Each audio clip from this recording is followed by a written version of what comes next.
Pull it towards yourself and then down. Oh yeah, that's... Oh! The pick's going strong there. Oh, is it going a little stronger? And go all the way down? All the way down? Yeah. There you go. Quick, get your hand out. So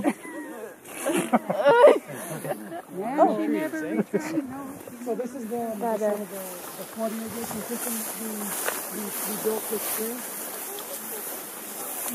So this water was pumped by the sun. We've got a solar powered pump down at our dugout, and on sunny days it'll move 3,000 gallons of water a day. And there's about 30,000 gallons of water in here of reserve that we can drop right now. And so this water then goes out, hits that swale, that you can see the curvy line. That's basically a ditch or a trench that we built with a six-way blade bulldozer, D3 bulldozer, in about 4 hours as part of an earthworks workshop we did here this spring. And so now that water is being carried sideways, and it'll run for about 300 meters, 350 meters on average. Because it's so full right now, it might even go a little further. And all that 30,000 gallons soaks into the ground and recharges the water table. It helps fertilize the trees and stuff that are planted in that swale. And it basically allows us, that 6 million gallons of water I was talking about that we captured this spring, we've captured and stored that, but that's at a low point in our property, and now we're basically pumping it for free with a solar powered pump up to a high point, and the higher up you can hold water in the landscape, the more good it can do. So in a few years, we're hoping we can get springs and stuff running again on the farm. Pastures and stuff will be better because we're basically building all this fertility and nutrient from the top down, and water continues to flow subsurface downhill once it's been soaked in. We also have fish and other things in the dugout, so all that nutrients and stuff, we're basically bringing that up to the top and then letting it go in these big bursts. So if we were just to pump water with a tiny little pump there into this swale, it wouldn't do anything. If we had this massive storage tank here that we can pump little bits of water every single day, after 10 or 15 days, depending on how sunny it is, I can drop that pipe and let a huge volume of water all at once. There's a 6-inch pipe that runs to the base of this dam wall, and it'll move 30,000 gallons an hour. So basically, in about an hour, this tank will be drained down to the point where it won't let go anymore. But the other neat thing about that is that swale also fills this tank. So we had that heavy rain. How does the swale fill the tank? It's the same elevation as the pipe. Okay. So as long as the pipe is at a certain height, basically the swale will fill up to a certain level, and before it goes over its spillway or its drain, it has to fill this before it goes over. And so it's all just leveled, worked out. And so we got that 1.5 inches of rain, or 1 8/10 of rain in 45 minutes, and a horrible wind that was blowing sideways. The whole swale filled up, and this thing was empty. It filled this up as well. And the next day, the swale was empty because it all soaked in, and I was able to flood it again with water that fell from rain. So we basically, there was a lot of other guys in the area that had a lot of washouts and erosion on their land, because the soil just couldn't take that amount of rain that fast. But as for us, with this swale, it stopped almost all of it. Only a little bit went over, and even then we were able to store it and hold it back until the soil could absorb more water. So that's one of the other functions that this particular body does. The other thing is that this ties into our gravity feed irrigation system. So there's water pipes that are running along fence lines all over the property, and then every 500 meters there's a tap that our livestock can water off of. So right now this point is about 100 foot in elevation higher, 33 meters higher than our dugouts or about our house. It's just under 100 feet higher than our house. And so this water is able to flow downhill in a pipe with just gravity as its pressurizing system all over the farm, and it goes on 1.5 kilometers that way and a kilometer that way, just about all over the place, ups and downs. And at the house we have 45 psi. So I can run sprinklers. It's basically the same pressure you get in the tap. When you turn on your tap in the house, we've got the same pressure at the house, because for every 1 foot in elevation you drop, you gain half a psi, or 0.42 psi. So yeah, that's sort of the little system that we've got going here, and we've been really happy with it. It's very inexpensive, and it's allowing us to change our rotational patterns, because we have all these taps now, and we have virtually endless water. In the peak of the drought, we were using 3,000 gallons a day. So we were actually outproducing the amount of water that the solar pump was pumping up here, and this tank was actually dropping. But the funny thing about solar power is that the hotter and drier it is and the sunnier it is, the more water you got pumping. So we were actually, basically keeping pace with it. And then once we got some rain and it clouds over, it doesn't pump as much, but you don't need as much. So we've got this huge reserve here that, it could not, our solar pump is off right now, otherwise it would be running. But I'm going to tip that pipe up as soon as I'm done talking here, because this water will last us for another 2 months if we didn't get frost, just with the amount that our cattle are using, because we're not using it for irrigation anymore. So would you leave water in here all winter or drain her out? No, I'm going to drain it out. Yeah, you don't mind tipping it up there. And that's the other nice thing here is there's 9 acres of catchment above this swale, and so all the snow and stuff that runs off here in the springtime will again get caught by this swale. It'll fill this up. There's actually a second dam wall there, and so in the spring runoff, we can actually hold about 150,000 gallons of water just behind this tiny little dam wall here, and then I can do several flood irrigations in the springtime. But is this only possible because it's so hilly here? For what? What if you had a flat piece of land? Well, there's virtually, unless you're like in the salt flats or in the Dead Sea, there's almost no land on the earth that's totally flat. So by New Norway, it's. But even then, there's a little bit of tilt. Like water only needs, I think it'll run at 1 in 300. Water starts to run and pick up stuff. I think anything after that, it's basically the friction will hold it back. So you need very little slope. And so even on flat land, swales can still capture and store water. But what if you don't have enough between you dug out in your yeah, so that's where you need the height for gravity pressure. Yeah. And again, it's a 100-foot elevation change, so we have about 40 psi, or 42 or 45 psi at the house. Will your swales keep their integrity, or do they fill in with silt? After 100 years or so, they'll probably fill in, and again, we've planted trees, but at that point, this is just sort of getting the flywheel spinning. Yeah. Once we are using fossil fuels, we are using plastics and stuff that were made to solar panels to get the system going. But once the trees start growing and they're building fertility and the soil has a lot of organic matter in it again, runoff isn't an issue anymore. In the top foot of soil that has 4% organic matter, you can hold 69,000 gallons of water just in 1 acre of soil in the top foot. Now, if you have 8% organic content, that doubles. You can hold 120,000 gallons of water if you have 8% organic carbon. So, right now our soils are probably at 2 or 3%, especially on this hill here. But as we are rotationally grazing, we're having trees and stuff that are capturing nutrient and dust in the wind. Our organic content is going to increase, and eventually runoff will be a non-issue in 100 or 200 years. Like a mature forest on a hillside. Exactly. And trees have a huge. There's a lot of springs and stuff that basically initiate in forests. And if you actually if there's a hilly landscape that's forested, the trees actually pull the water up to the surface and they hold it, just below there. And so, once we get this forested again and we're adding all this water in, we're going to have this sort of lens of water that the alfalfa roots and the pastures and everything can reach down and they can just drink from when they need. And so you can make it through droughts.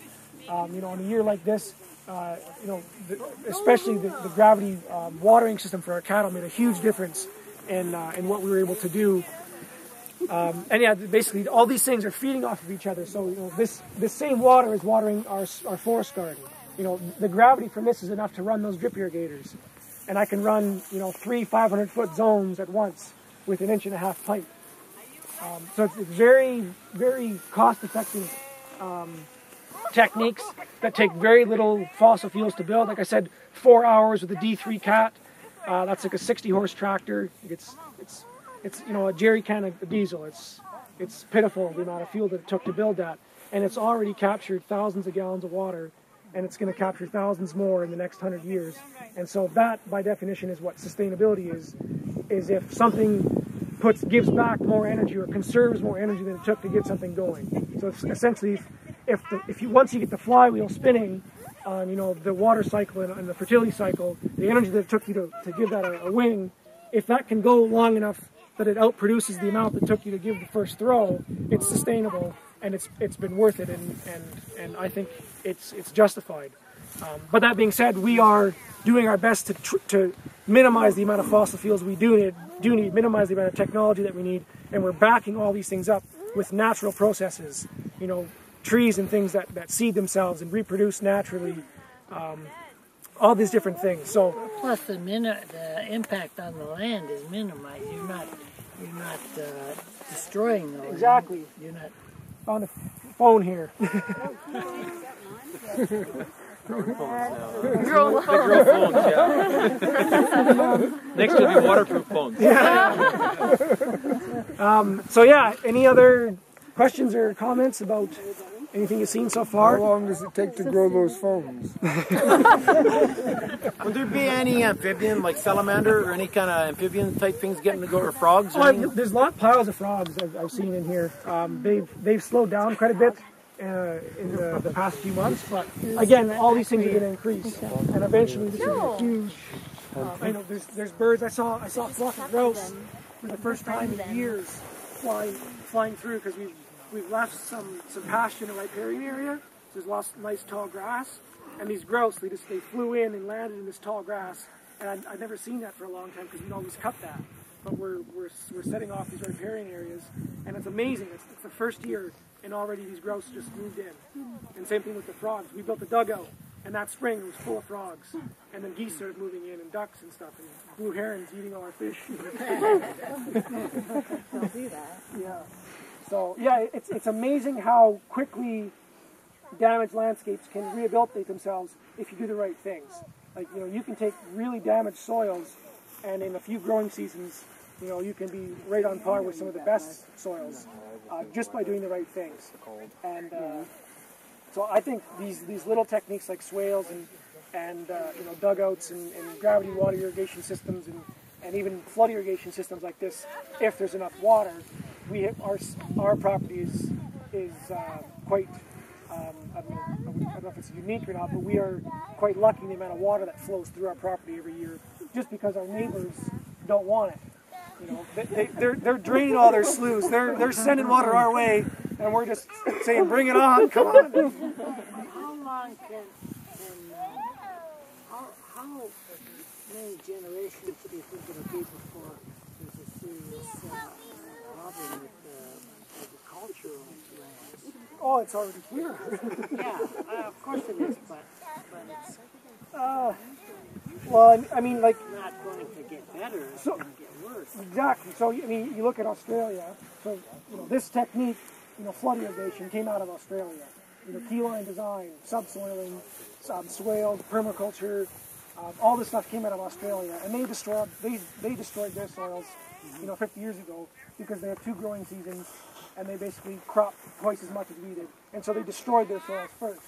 So you give us another 50 years, and we too will be coming up with these really unique, you know, ingenious ways of managing the land that isn't destructive. But, you know, to be honest, we're still pulling money out of the bank that's been deposited by the years and years of natural processes. So if you look at water or carbon or all these things that exist in the soil, you know, there's wells and stuff that are drying up around here. There's springs that are drying up, and it's because we've taken too much and not put enough back. We're draining all the wetlands. There's not enough water sinking back in. We're tilling slopes that are too steep, so all the water runs off, so you can't get a recharge in at the high elevations. And after a while, there's nothing left to pull. There's no more carbon, there's no more water, there's no more potassium, there's no more nitrogen, and then the system collapses, and it'll happen in a few years. This is happening in Mexico basically their soils are turning to concrete. At a certain point, if the soil concentrations become too high, and in certain geological areas, your soil basically turns into sodium. It's called saltcrete, and it's essentially as hard as concrete. You can't build buildings on it. You can't farm anything. You can't do anything for 1,000 years. until nature comes in and rehabilitates itself. So that will happen if we keep applying salt-based fertilizers and we maximize evaporation. And, you know, like down south in Lethbridge where they're doing center pivot irrigation, if you go down to Lethbridge, you will see the beginnings of a desert. There are white patches everywhere in the fields, and you know, on a dry year like this, all the guys are laughing, saying, "Oh, I got you know, center pivot irrigation. You know, drought doesn't affect me." Well, you know, wait another 25 years or so, and you know, the soil will basically turn into saltcrete, or it'll salt up, nothing will grow, and it'll blow away, and it'll look just like all the other deserts. You know, all the deserts in the world. You know, the cedars of Lebanon, that once, you know, some of the biggest cedars in the world. Now it's a desert. You know where these, you know, the Greece and these huge civilizations, the Romans. You know, they say, I've heard people say that, oh, you know, the Romans used this as one of their sieging techniques. They would go in and they would salt the fields of their enemies. That's ridiculous. They didn't go in there and bring salt from the ocean and throw it on the ground. They did it naturally. Their enemies killed themselves. They salted their landscape to the point where they couldn't grow anything anymore. And then in 1 or 2 years, the populations collapsed. There's been dozens of books written on this. I think one is called Collapse, and there's a few others. And so, I mean, we're in the process of doing it. It's just because we have all this fossil fuel and all this technology to prop ourselves up with, we've been able to delay these catastrophic events. Center pivot irrigation. The Romans didn't have that. You know, they were limited by the technology that they had. But in our case, we're basically, you know, it's sort of like piling you know, your pile of sticks higher and higher, and eventually, you know, it's going to come down. So that's why things like this are so important, for people to start trialing on a small scale to see how they work. And so our farm right now, we're producing all of our own animal feed on farm. 250 acres, we're producing enough grain for all of our pigs and chickens, enough hay for all of our cows, and basically the only thing we're buying in is salt or an organic mineral for the pigs and chickens to remineralize our landscape. Now with the drought this year, we lost our grain crop, so we had to buy in some organic grain. But eventually, our hope is to be, basically our farm will be a superorganism. So just like a beehive or an ant colony or a termite colony, all the elements and things on our farm will work together. And you know, just like a beehive, you know, a single bee cannot survive without the rest of the colony. And eventually our farm will be the same way, and that all these things will work together, and you'll have this superorganism that is incredibly diverse and incredibly stable, and it can weather, you know, 10-year droughts. It can handle hail that damages your garlic or your apples, because who cares? You've got another 15 crops that you can eat in those off years. So there is another way, and I'm incredibly hopeful about what we can do. We are on the verge of some pretty scary things, it would seem, you know, with all the information coming out about, you know, basically us running out of potassium and like, I don't know how much was potassium this year, or not, phosphorus this year, Cliff. It's going up every year, isn't it?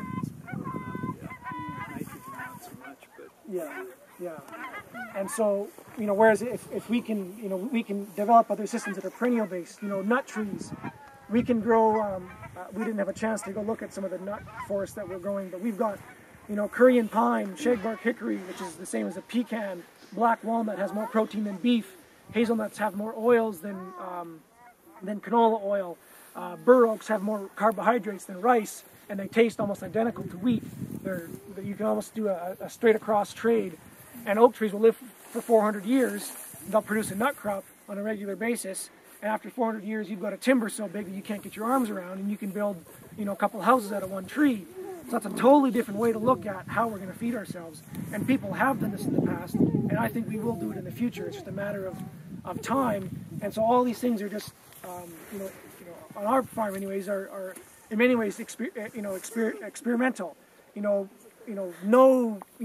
10 black walnuts that I planted last year aren't going to feed the world, but they're a process of trialing these things out and figuring out what will work, so that we can scale these things up and make a difference. And again, I don't believe it's about feeding the world. I think it's about feeding our communities. It's ridiculous. Once we get to that sort of scale, it's just too unstable. Yeah, are there any other... Takota, are there any cattle guys doing this for irrigation for dugouts and stuff, these swells and stuff? Not that I know of. Like, I mean, there's a few you'll see driving along a highway. Some guy will sort of build a little ditch off of a road Yeah. into a dugout, Yeah. and that's pretty common, just to sort of fill their dugout. To catch the dishwater. Just the ditch water, Yeah. and that's great. But why not do another one that goes sideways or whatever? There's a dairy farmer I was working with last year, and the drought of 2002, he was hauling 3,000 gallons of water a day from town, having to buy it because his 6 dugouts were empty because he didn't get any runoff that year. And if he would just put little wing walls out, little swales to capture all that runoff, and so it works both ways. You can use it to dry out the landscape instead of guys just running ditches, through their fields to drain the sloughs and stuff off. Run a swale that takes that concentrated water and moves it sideways, as opposed to just getting into the ditch, get it into the river, get it into the stream, and get it away as fast as possible. Spread it sideways, plant trees there, put up eco buffers, do all these things to. Well, why not? Like, why don't they? Why is there resistance to it? At this point, guys are starting to bulldoze shelter belts. Like shelter belts that their parents have planted, they're starting to bulldoze them. And that's because the machinery's too big. They can't get their 120-foot boom sprayers around them, and so they have to cut them down because it's just practicalities. And so, there's a lot of things that need to shift, but the scale is probably the biggest one. We can't continue farming 5,000 or 6,000 acres. With one family. I think we need to move back to a smaller system like this. 150 acres, 250 acres, that's diversified, that produces as much of its own, needs on farm and cycles it back so there's no waste, and have more people back in the landscape. Because what happens when you have 10,000 acres is you can't look after it. No matter how badly you want to care for the land, you can't physically give it the attention that it needs because you have too much. You're out of order, is the saying. It's a scale issue, and so. Well, see, I come from the Niagara area, and you can see what's going on there. They're plowing down the tender fruit crops like the peach trees and the apple trees and the pears and plums. They're plowing that down, and they're putting all grapes in to produce wine. Okay, so the little small farmer guy, he's getting